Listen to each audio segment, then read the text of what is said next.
Hello guys, welcome back to Mom's Medicine. Today I'm making a hair keratin using guava leaves and cornstarch.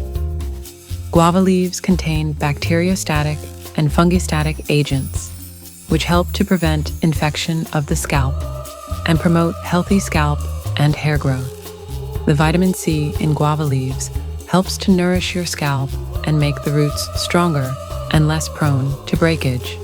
These vitamins A, B, C, E, and minerals can encourage healthy hair, help hair become fuller and shinier.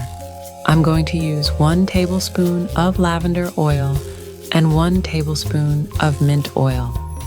You can apply this mask to your hair for 30 minutes with shower cap before your shampoo.